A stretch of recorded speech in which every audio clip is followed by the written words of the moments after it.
Hey team, switch hitting. Should you learn to do it? What would be the benefits of it? Let's dig into this. Let's have a look. Let's go.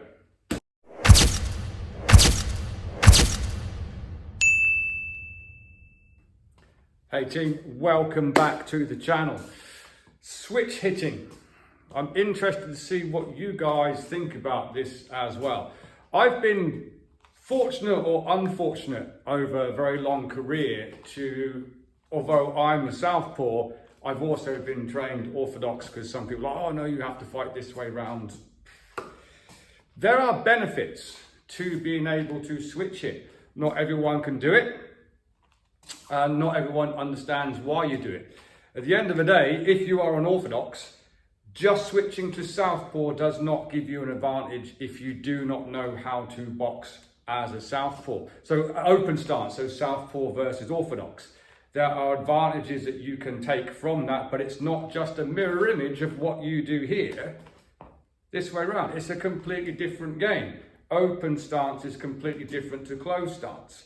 So with the aid of a diagram, let me just quickly show you what I mean. So this is just my opinion, and I dare say there'll be some people who disagree with me completely as well, but that's okay. We all have different opinions.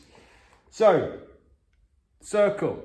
We'll call that circle boxing. Okay, if I draw a straight line down the middle of it, roughly, don't criticize my line work, okay? So, here's orthodox, here's southpaw. So either you are an orthodox or you're a southpaw and you've started your boxing journey here and you're learning, okay? So let's say you're an orthodox and you learn everything there is to know about being an orthodox. That's still only 50%. There's all this to learn as well, because it is not the same. It is not a mirror image. And should you be then a southpaw versus southpaw, that's when it becomes a mirror image and you wouldn't play your open stance game. So learning to do a few things, switch stance, is not a bad idea in my opinion, and then you become a boxer, not an orthodox, not a southpaw, a complete boxer. Let's have a look at a few things and see if I can get some opinions from you as to why I think switch stance is very, very good, or switch hitting is very good to be able to do. Let's have a look. So, let's have a look at a few things, and you can make your mind up whether switch dancing is for you, or even whether it's worth doing or not. If you've been around this game long enough, you probably have seen Prince Nazim back in his day. What made him so good? He's predominantly a southpaw from here. You'd cut round, he'd just go orthodox on you. You'd cut round, he'd just go southpaw on you. It's very difficult to go around somebody with your angles when they can just cut the distance right quick. For example, boxing orthodox, maybe throw a jab across, and you slip down the dead side of my line and close the distance from here. So you're looking to get round me this way. Traditionally, you've slipped, you started to go already. I have to either disengage or pivot to get back onto you for my fight line. That takes time. You're actually a beat ahead of me. Yeah, because you've prearranged it in your head, you've slipped, you've gone down, you're ready to go. I have to go defensively responsible, take a pivot and start working, or disengage completely. Or you slip down that line from there and I just switch.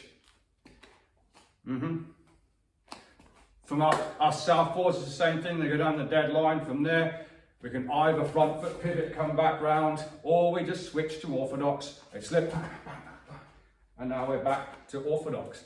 It makes cutting down time quicker, in my opinion.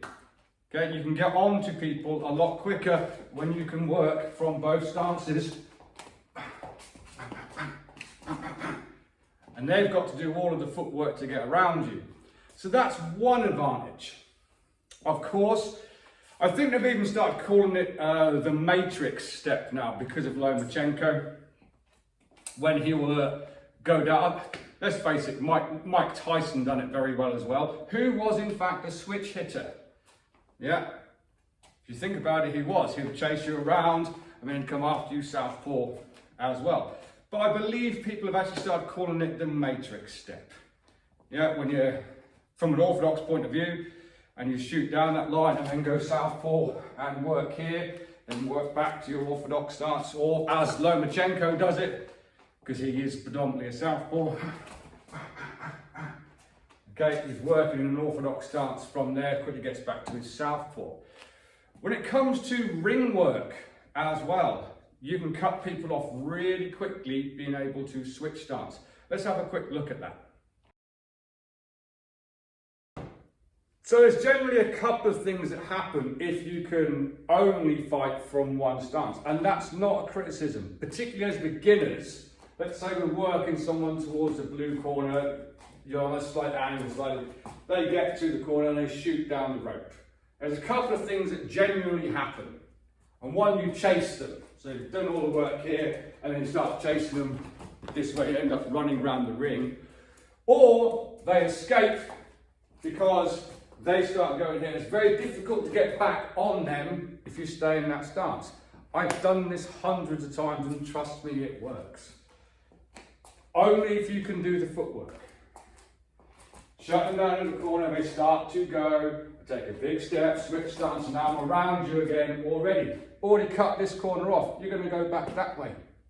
Cut them off again, cut them off again, cut them off again. It's a lot easier to cut people down and work different angles if you can switch stance. Footwork has to be correct though.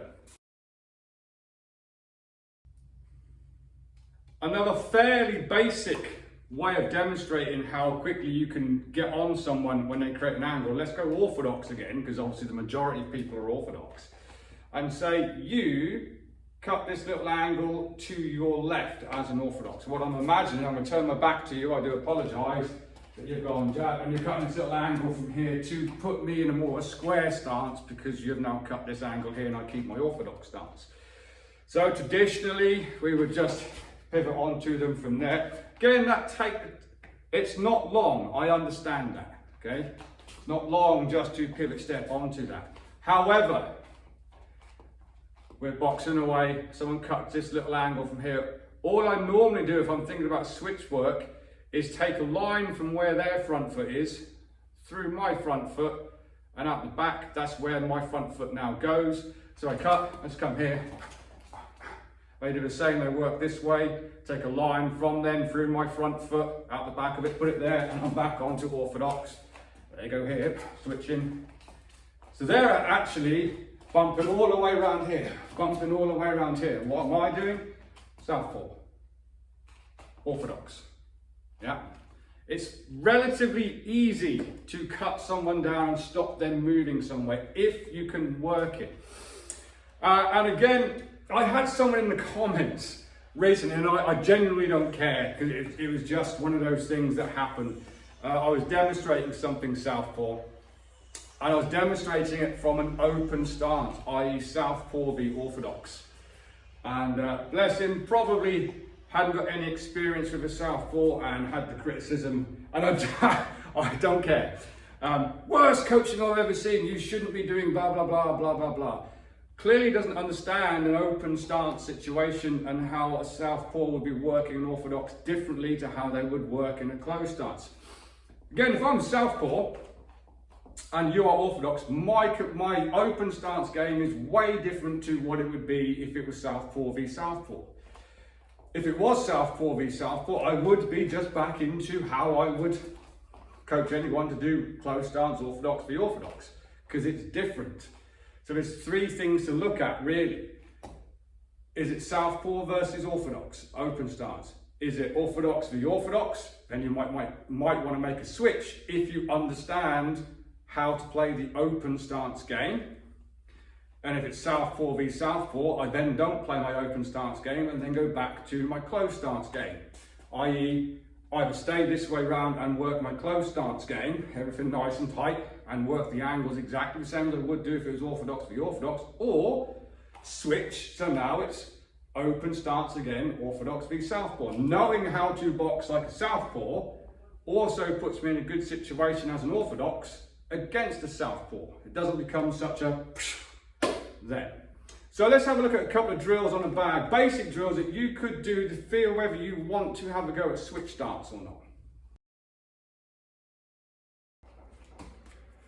So it's a good old-fashioned 1-1-2. So let's look at orthodox boxing, okay?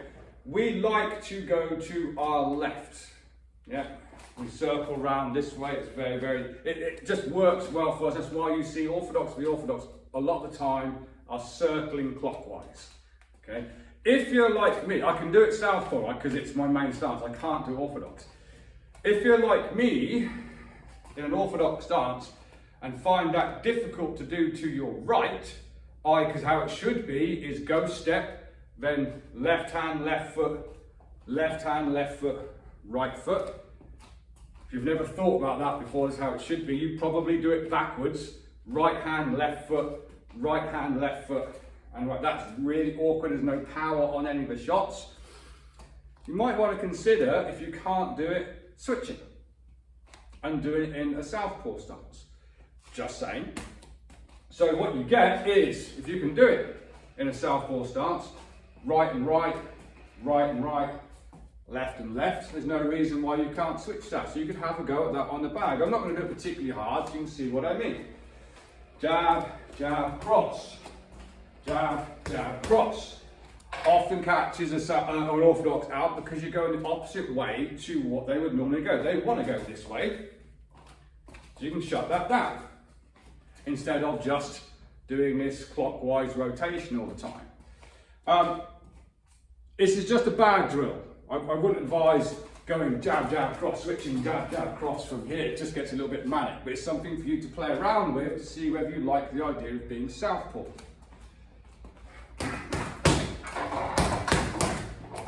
Working your shots from this way. And again, like me, I can go the opposite way because it's my normal stance. I can do this one okay. I cannot do that orthodox. I've been trying for years and for whatever reason it just doesn't work because it's not my natural stance. So we get jab, jab, cross, jab, jab, cross, jab, jab, cross, switch. It becomes a lot of footwork. We get 1, 2, 3, 4. 1, 2, 3, 4. 1, 2, 3, 4. There's a lot of footwork involved there. That's going against what I said at the start of the video, where you can cut your footwork down, but it's something to play around with. Secondly, inside fighting. If you can switch, it becomes a little bit more fluent and you'll be able to create more angles. So again, I'll start it from orthodox, and it does involve this matrix step, as it's now been called. I used to call it Tyson step because he kind of done it originally. But from the inside here, I'm orthodox. I'm southpaw, orthodox, southpaw, orthodox, southpaw, southpaw, orthodox. Rather than just being here, I know this is not good boxing before you put it in the comments.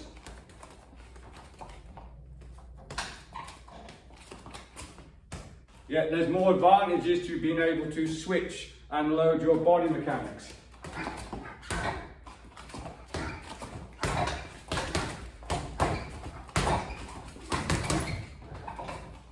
Something to think about. Let's have a look at one more thing. Holding centre of the ring can be done a couple of ways. And there's nothing wrong with doing it the first way, back foot pivots. Yeah, if I'm here and my opponent's moving around this way, yeah, I can just back foot pivot and hold centre of the ring. Or, as I come around this way, and just switch to southpaw. They're coming this way, bah.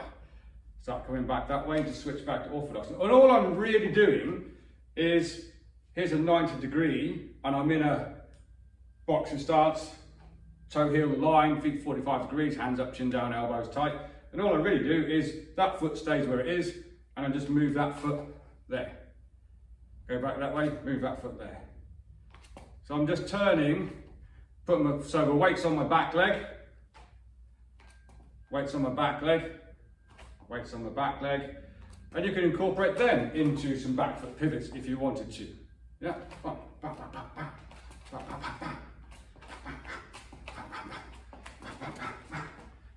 Pivot.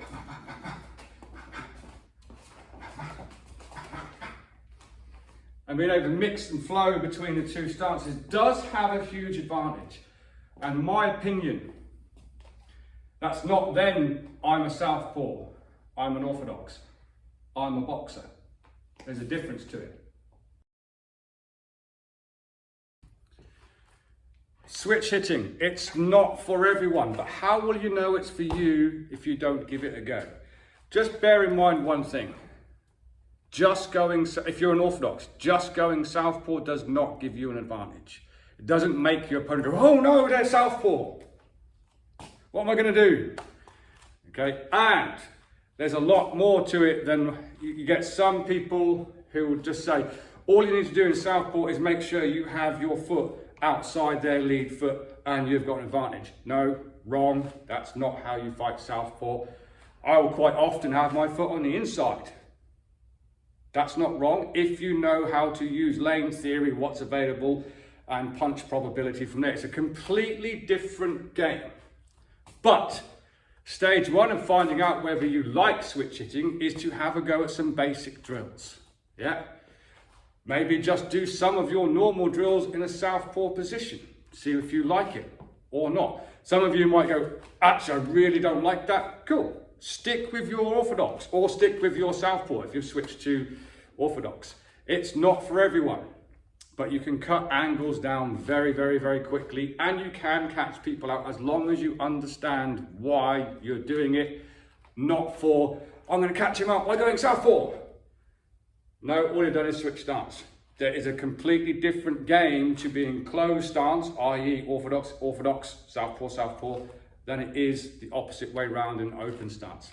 Have a go at it. Let me know what you think, guys. And if you want some more, if you like, actually, I really like this, and you want some more drills to work on as a switch hitter, let me know in the comments, and I'll do some drills for you. Okay, I personally like it, but at the same time, I think it's being called bidextral.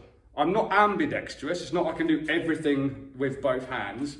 Some things I do left-handed and some things I do right-handed. So it's not a case of I'm left-handed, I'm right-handed. Some things just I do better. I iron left-handed. I eat left-handed. I open jars that are really hard to open left-handed. But I throw a ball that hand, and I now write with that hand because I started writing with this hand and I got wrong when I was a little kid and I got made to write with this hand. But I can also write this hand. So I'm bidextral. Which kind of makes switch hitting reasonably easy for me, although it took some work. Plus, over the years, over the many, many years that I've been doing this, different combat sports required me to be in different stances, depending on what that was. So that all kind of came together with my boxing as well. So let me know what you think about switch hitting. Do you agree with my theory that if you know everything there is to know about being an orthodox boxer, you still only know 50% because there's all this southpaw to learn? Same if you're a southpaw, yeah? You only know 50%. If you knew everything there was to know about being a southpaw. So you're not an orthodox, you're not a southpaw, you're a boxer. That completes the circle, in my opinion. Until next time, guys, train hard, train safe, train intelligently, and I'll see you soon.